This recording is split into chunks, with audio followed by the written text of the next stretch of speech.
Hello Choro-Q collectors, we have Choro-Q number 10. It's a print Skyline Sports. My cat just walked through this booth, so there's a bunch of cat hair going on, so I apologize for anything floating through the airspace. But that's the beauties of pet ownership.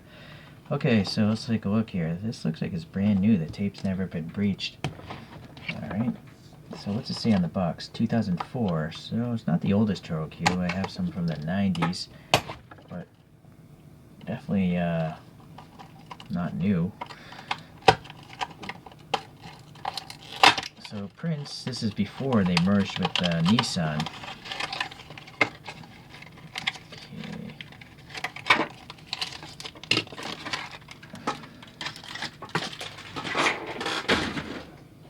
Alright, so let's take a look at these images. It's a really funky design, you know, this thing. Alright. Let's look at this foreshortening here. Alright. Not bad. I like how they got that detail above the rear fender, the wheel well, that swoopy character line. And here's a rear view. Alright, this one's running hubcaps, so they do have stamped steel wheels. And so that's what Choro-Q has here, your standard Choro-Q stamped steel wheels. I'll probably come back and paint those later on. So, unfortunately, what is that? Contaminant? Is it on the other side? No, it's not. So that was a contaminant.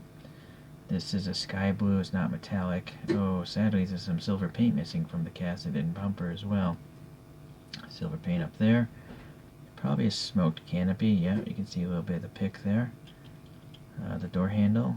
No silver paint on it though. It is chrome on the real car. Some tiny cut lines here for the door. Then we have a nice texture here in the grille. And it is pretty chromed out on the real car, so I can understand no black being there. These are white turn markers, so that looks good. And then silver headlights. No color change on the plate though. And then some sort of badge. Probably the Prince badge from back in the day. So that front end looks really good. Boy, what is that? Oh, it's random gunk, sorry. Alright.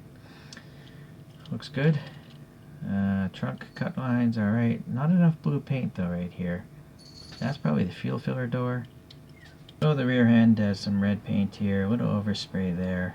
The Skyline Sport number 10. Silver on the bumper. And then, yeah, this white residue doesn't matter. In most cases, I just rub it off.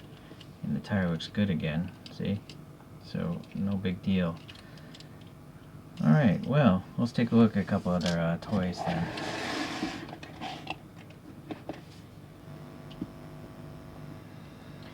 So I actually have this car in 1/64 scales made by ChoroQ. And here we are. Although it's red. The ChoroQ is great. I mean, it's got little tiny fender mirrors. So, good credit to ChoroQ. And then obviously fine printing, and yeah, just a more realistic looking car, obviously. It's really fantastic.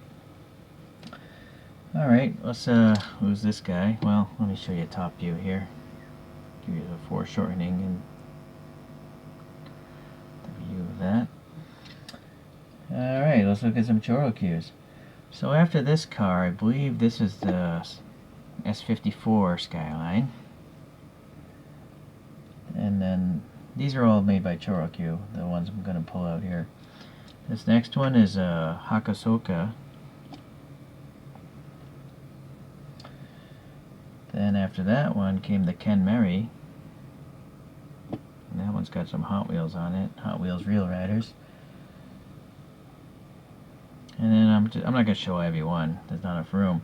But one of my holy grails is the ChoroQ Zero number 1, which is the Skyline Silhouette, which I think is a KDR 30. Okay.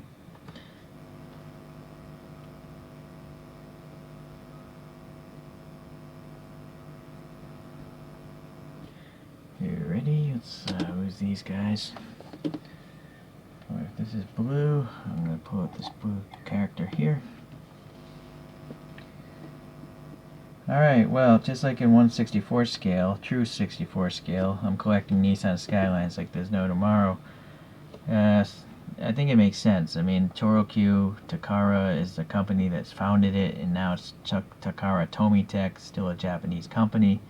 So this Prince Motor Corp, the Skylines, those are like the Corvettes of Japan, or the Porsche 911 of Germany, right? So it's yeah, that's why they're so popular from all the Japanese model makers, and I'm cool with it. You know, I didn't really grow up with Skylines, so it's nice to collect things that I've never seen before, even in cartoon form. So, all right, guys, well, I appreciate you checking in, and we'll see you the next time around.